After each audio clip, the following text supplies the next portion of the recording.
मोहतरम दोस्तों, अस्सलाम वालेकुम वरहमतुल्लाहि वबरकातुहू। उम्मीद करता हूँ आप खैरियत से होंगे। अल्लाह पाक आपको सलामत रखे, खुश रखे, आबाद रखे। प्यारे अजीज़ों, आज की इस वीडियो में हम जानेंगे मौत आने की 3 निशानियों के बारे में। मौत एक ऐसी चीज़ है कि इंसान को कहीं पर भी कभी भी आ सकती है, लेकिन मौत आने से पहले वो कौन सी 3 निशानियां हैं जो इंसान को जाहिर होती हैं। इंसान समझ सकता है कि हाँ, अब मेरी मौत का वक्त करीब है। दुनिया के आप किसी कोने में भी चले जाएं, अगर आपकी मौत आनी है तो वहां पर भी मौत आपको नहीं छोड़ेगी। आपको हर हाल में मौत का मजा चखना होता है जब आपका वक्त करीब आ जाता है। आज की इस वीडियो का मौजू यही है कि मौत आने से पहले वो कौन सी 3 निशानियां हैं जो इंसान को महसूस होने लगती हैं। प्यारे अजीज़ों, आइएगा जानते हैं इस वीडियो के अंदर। मौत आने से पहले वो कौन सी 3 निशानियां हैं जो इंसान के बदन में जाहिर हुआ करती हैं। ये आमतौर से जहन में आने वाला सवाल है कि जब मौत आती है तो क्या वाकई कोई निशानी अल्लाह की तरफ से हमारे बदन के अंदर जाहिर होती है, या और हमारे अहवाल के अंदर कोई निशानी ऐसी आती है कि जिसके जरिए हमें ये सिग्नल मिल जाए, हमें ये बात पता चल जाए कि अब हमारी मौत का वक्त आ चुका है। तो इसका जवाब बनेगा जी हाँ, मौत के आने से पहले 3 निशानियां बदन के अंदर ऐसी जाहिर होती हैं कि जिनको देख करके बआसानी अंदाजा लगाया जा सकता है कि अब बंदे को मौत आने वाली है। वो निशानियां इंसान के बदन ही के अंदर जाहिर हुआ करती हैं, जिसको हम आगे चल करके आगे क्लियर करने वाले हैं। तब तक आप जरा से मेरी गुजारिश है, अगर ये वीडियो फेसबुक पर आप देख रहे हैं तो हमें फॉलो करते चले, और अगर यूट्यूब पर देख रहे हैं तो हमारे चैनल को अभी सब्सक्राइब करें, और इस वीडियो को और बाकी सारी वीडियो को भी आगे ज्यादा से ज्यादा इस्लामी भाइयों और बहनों तक शेयर करें, ताकि महसूस हो चले कि आप जो है दीन की बात को फैलाना पसंद करते हैं। कोई अच्छी बात अगर आप तक पहुंचती है तो आप उसको सदका जारिया की नियत से दूसरों तक पहुंचाया करते हैं। अस्सलामु अलैकुम वरहमतुल्लाहि वबरकातुहू।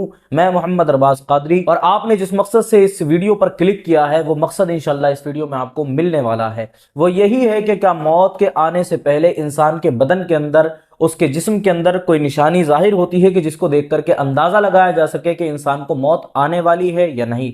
तो जी हाँ, इसका जवाब बिल्कुल हाँ में है कि इंसान के मरने से पहले उसके जिस्म के अंदर कुछ निशानियां ऐसी जाहिर होती हैं जिनको देख करके पता लगता है कि अब इंसान की मौत होने वाली है। अव्वल तो आप ये अपने जहन के अंदर बात हमेशा जहन नशीन रखें कि इंसान की मौत का कोई वक्त मुकर्रर नहीं है। मौत इंसान को कभी भी आ सकती है। अल्लाह फरमाता है, ऐनमा तकूनु युद्रिकुमुल मौत वलौ कुंतुम फी बुरूजिम मुशय्यदा। तुम जहां कहीं होगे मौत तुमको आकर के उचक लेगी। जिस तरह से एक बिजली आकर के गिर जाया करती है, अगर तुम किसी भी जगह पर, यहां तक के फरमाया गया बड़े बड़े किलों के अंदर, अगर तुम बड़े बड़े टीलों के अंदर अगर तुम छुप करके बैठोगे, तब भी मौत आ लेगी और आपकी जान निकाल करके ले जाएगी। यहां पर आप सोच सकते हैं कि मौत कितनी सख्त तरीन चीज है। अगर इस दौर के अंदर कोई शख्स बुर्ज खलीफा के टॉप पर बैठा हो और वो ये सोचे कि मलकुल मौत तो जो है वो नीचे नीचे घूमते हैं, वो अब मुझ तक नहीं पहुंच पाएंगे, तो ये उसकी गलत फहमी है। इसलिए कि मौत हर हाल में आकर के रहेगी। मलकुल मौत को अल्लाह ताला ने यह मलका अता फरमाया है कि वो जहां चाहे, जिस बंदे का वक्त आ गया वहां जाकर के उसकी रूह को खींच लिया करते हैं। अब काबिल गौर बात यह है कि मौत जब हमें हर सूरत में आ सकती है तो इंसान को चाहिए कि उसके लिए तैयारियां करे। मैं आपको बताने लगा हूं कि 3 निशानियां इंसान के बदन में जाहिर होती हैं, लेकिन उससे पहले जो तमहीद के तौर पर इस बात को अपने जहन में बिठा ले कि मौत का हरगिज हरगिज ताल्लुक किसी उम्र से नहीं है। मौत बच्चों को भी आया करती है, मौत बड़ों को भी आया करती है, मौत बूढ़ों को भी आया करती है। ये अलग बात है कि हमने कुछ लिमिटेशंस लगा करके रखे हैं, कुछ लिमिट, एक वैल्यू हमने लगा करके रखी है, जिसके जरिए हमें पता लगता है कि 60 साल या 70 साल में इंसान का एंड ऑफ टाइम जो है वो आ जाता है। लेकिन हरगिज इसका ये मतलब नहीं है कि ये कोई शर्त हो। मौत किसी भी वक्त में आती है। आप देख सकते हैं, एक बच्चा पैदा होता है, 4 दिन आईसीयू में रहता है, 5वें दिन खबर आती है कि बच्चा मर गया। तो क्या वजह थी? ना तो वो बूढ़ा हुआ, ना उसके अंदर कोई निशानी जाहिर हुई। अब वो निशानियां कौन सी है, आपको उन पर तवज्जो जरूर देना है, लेकिन हरगिज अपने जहन में ये बात ना रखें कि ये निशानियां जाहिर होंगी तभी मौत आएगी।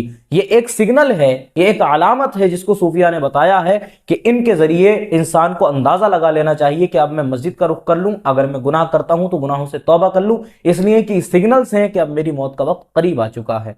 मौत एक ऐसी हकीकत है जिसको कोई टाल नहीं सकता। मौत के बारे में यहां तक आता है, एक वाकया मिलता है कि उसके अंदर बताया गया कि एक बादशाह था, बहुत अमीर आदमी था, बड़ी अकड़ में रहा करता था वो शख्स। तो एक दिन हुआ क्या, कोई फकीर उसके पास में आया, वो घोड़े पर बैठा हुआ था। कोई फ़कीर उसके पास में आया और आने के बाद में उस फ़कीर ने कहा कि मेरी कुछ ज़रूरत है उसको। वो घोड़े के आगे आकर के खड़ा हो गया। तो ये अपनी उसी ऐंठ और उसी अकड़ के अंदर, अपने ही एटीट्यूड में इन्होंने कहा नहीं, मैं तुम्हारी बात नहीं सुन सकता। उसने काफ़ी ज़िद की ना, तो इन्होंने कहा ठीक है, अच्छा चलो अपनी ज़रूरत बताओ। जब इन्होंने अपनी ज़रूरत बताना शुरू की ना, तो अपनी तरफ को मुतवज्जे किया, कहा मेरी तरफ को आओ।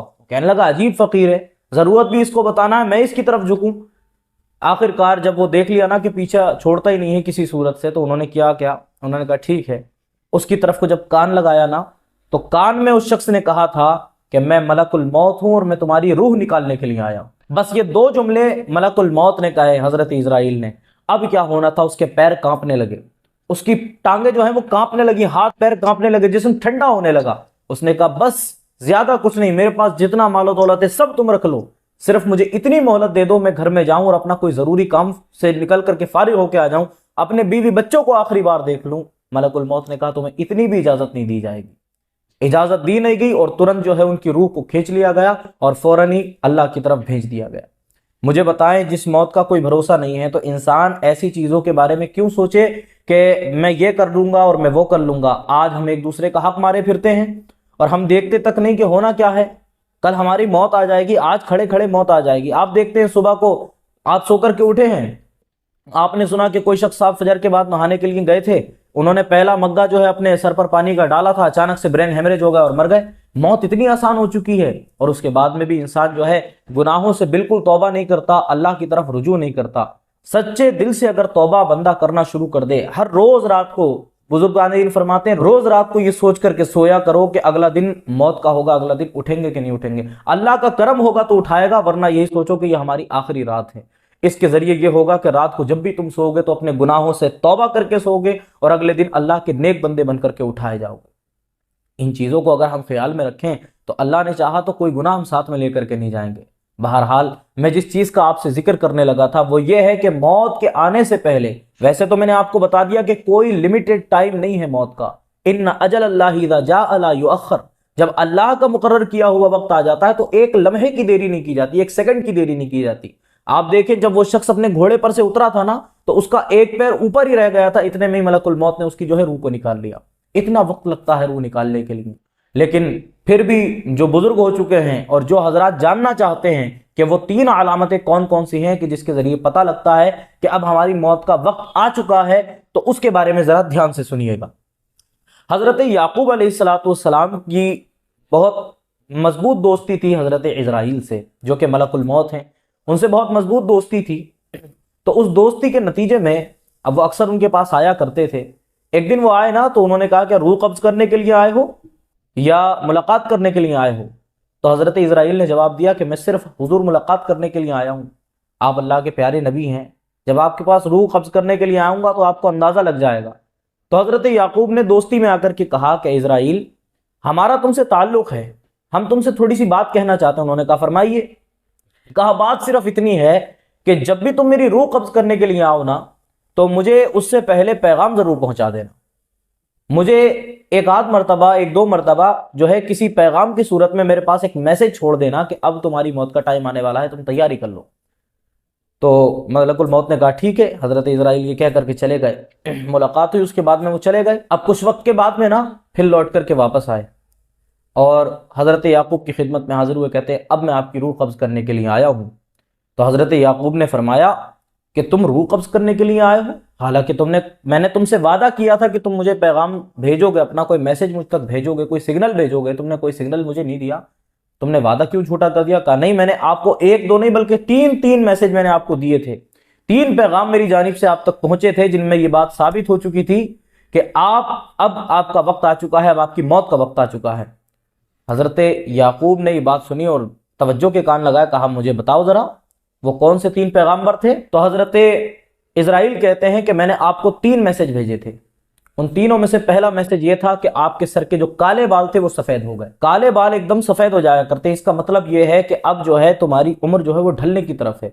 अब जो मिनरल्स तुम्हारे खून के अंदर थे, जो केमिकल्स इन बालों को काला रख रहे थे, अब वो केमिकल्स जो हैं वो बनना खत्म हो गए हैं, वो सेल्स जो हैं वो सारे काम करना बंद कर चुके हैं। अब जो है तुम्हारी अपनी जो जवानी की पावर है सिर्फ वही बाकी है, इसके अलावा कोई और नई चीज जो है तुम्हारे जिस्म में डेवलप नहीं हो रही है।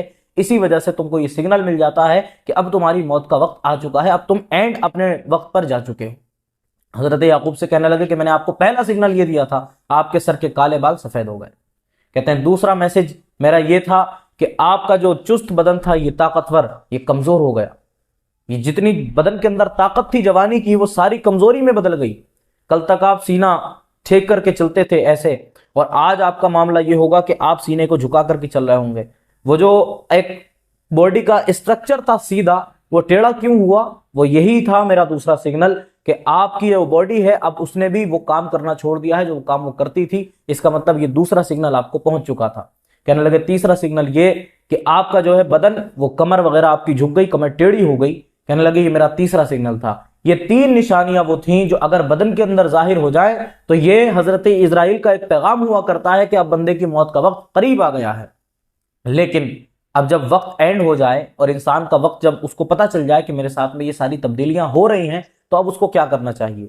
तो आका अलैहिस्सलातु वस्सलाम की बेशुमार अहादीस हैं, कुरान मजीद की आयात से इस बात का हमें सबूत मिलता है। अल्लाह ताला खुद फरमाता है कि हमने बंदों को आखिरी उम्र जो है वो इसीलिए दी है ताकि वो उस उम्र के अंदर हमारा खूब ज्यादा से ज्यादा जिक्र करना सीख लें, खूब जितना हो सके अल्लाह का जिक्र करें, और उस आखिरी उम्र के अंदर अल्लाह ताला से अपने गुनाहों की मगफिरत तलब करें।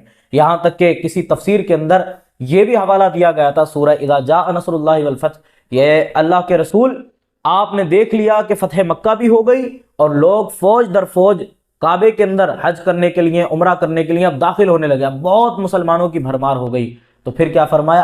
हादा अजलुक, ये आपका आखिरी वक्त आ चुका है। फसब्बिह बिहम्दि रब्बिका वस्तगफिर, तो अब आप अपने रब की तस्बीह बयान कीजिए और उससे खूब मगफिरत तलब कीजिए। जब हुजूर को यह ऑर्डर हुआ कि अपनी आखिरी वक्त के अंदर, अपनी आखिरी उम्र के अंदर आप अल्लाह की तस्बीह करें और उससे अपने गुनाहों की मगफिरत तलब करें, तो यह आम मोमिनों के लिए हुक्म हो गया कि वो सब के सब अल्लाह तबारक व तआला से अपने गुनाहों की मगफिरत तलब करें और अल्लाह ताला की खूब तस्बीह बयान करें। बेशक अल्लाह तबारक व तआला तमाम गुनाहों को मुआफ फरमाने वाला है। अस्सलामु अलैकुम व रहमतुल्लाहि व बरकातुहू।